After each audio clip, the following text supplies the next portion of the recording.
and welcome. So today we are with Kimberley Levine at our home salon. Kimberley, welcome. Thank you so much for having us here today.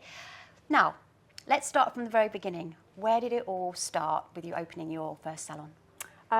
Way back when, I was in my early 20s and I opened my first salon.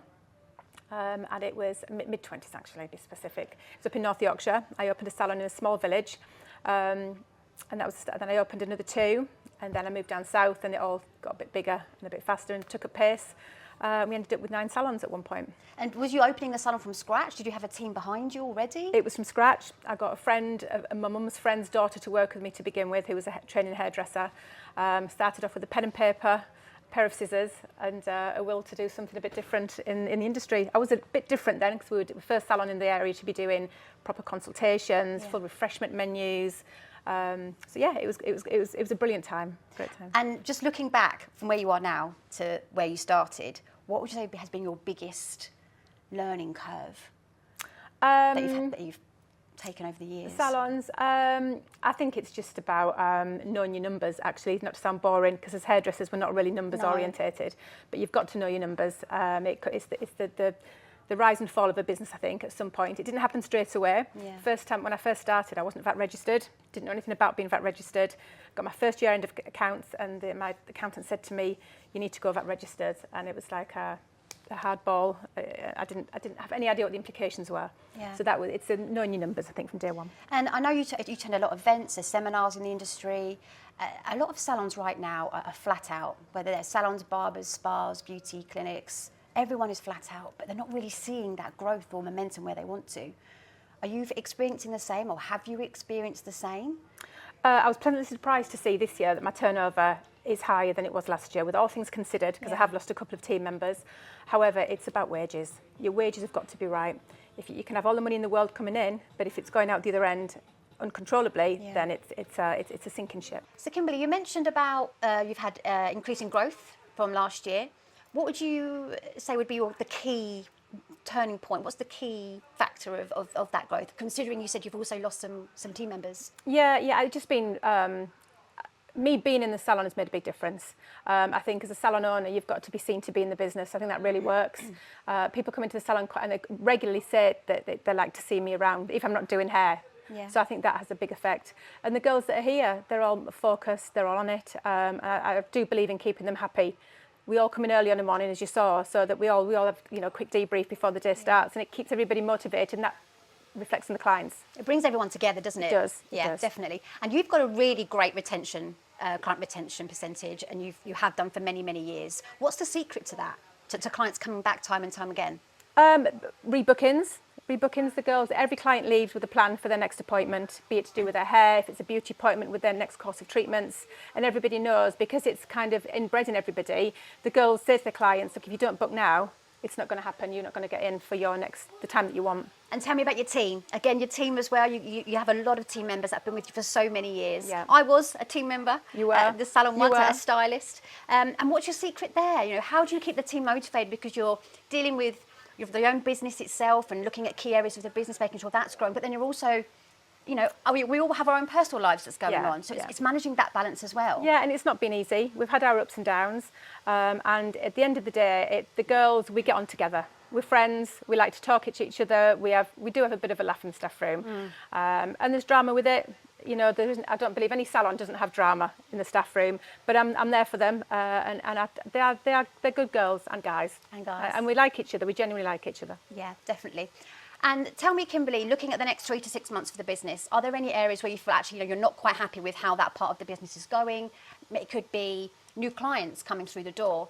What's your focus right now? Our biggest challenge is, because we're in a department store, we don't have a window. We don't have a shop window, we don't have an actual entrance. So we're constantly working within the store, within Hoopers, to try and push clients. We do lots of in-house demonstrations.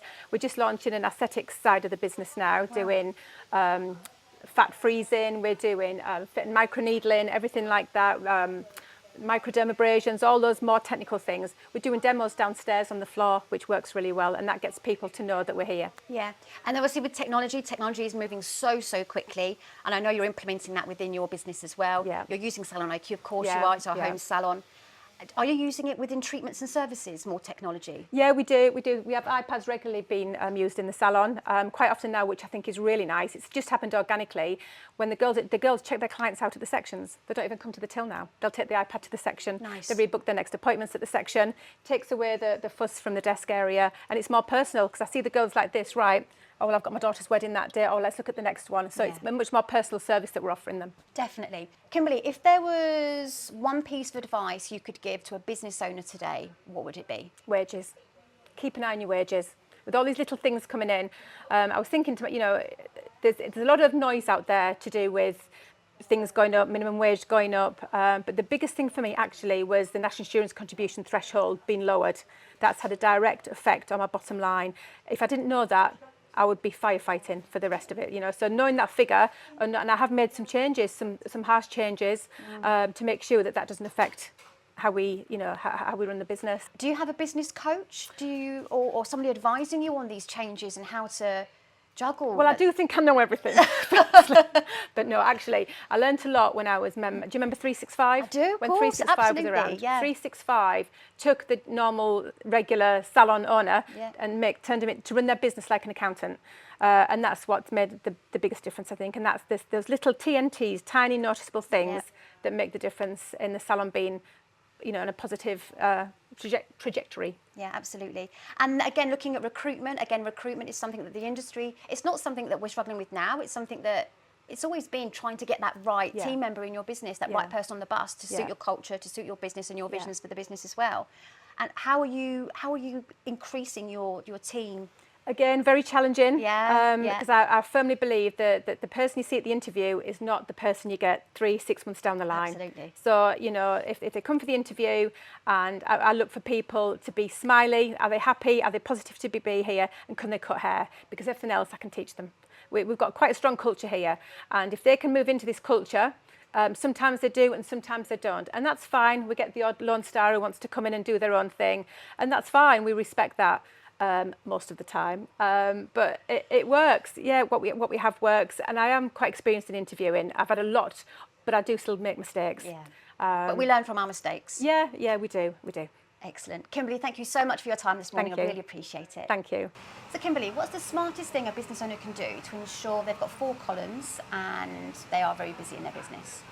Well, you've just said something there. What does a salon owner have to do to keep their column busy? I actually think that a salon owner needs to step back and actually work on the business rather than in it. So if I'm back to back with clients, I can't look at my appointments, I can't look at my social media, I can't look at my wages, I can't look at my stock control.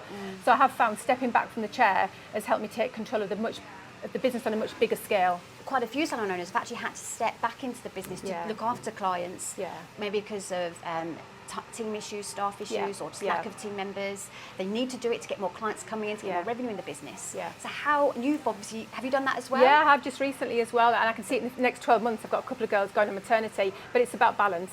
But I'll do 1 or 2 clients a day, but that's all. I won't do any more than that because I'm tied up doing hair, which I do enjoy doing hair, and actually it's very healthy because I get a chance to re-engage again with my client base, which I really enjoy. But ultimately, you need to have time to step back and look on the business, plan ahead, look behind, and see how you can make everything better and grow, keep going forward. And what are the best tools that you're using to look on, to work on your business when you're doing it? I couldn't work without software, without SalonIQ. Quite often, I'll pick up my phone in the supermarket, wherever it might be, and I'm checking on something. And I can't imagine being able to run the salon without being at my fingertips 24 hours a day. Even at the supermarket? Even at the supermarket, at first thing in the morning, but it's how it is these times. We're all plugged into social media, we're all working on our phones. It's one of the necessary evil, but it does help the business take that little bit of pressure off to know that I can access it 24/7. Anywhere you are. Yeah. One thing you'd like about it the most? The fact that it's cloud-based, and I like looking at the graphs, I like looking at the history. So it's my biggest thing when I'm doing the one-to-ones. I look to see, as well as what we've got booked in moving forward, where are we compared with this time next year? And look, when the girls look at their graphs, you've got your ups and downs, almost like somebody's gum line. But then if you look at the mean, the average, I like to see that line's going in the right direction, which tells me everything about my business. And obviously you can do that per salon, per team member if you want to. Retail, their rebookings, their client retention, their new client retention, which is very important. But you need to look at the whole thing, not just a snapshot of that 4-week period. Yeah, excellent. Lovely, Kimberley. Thank you so much. Thank you.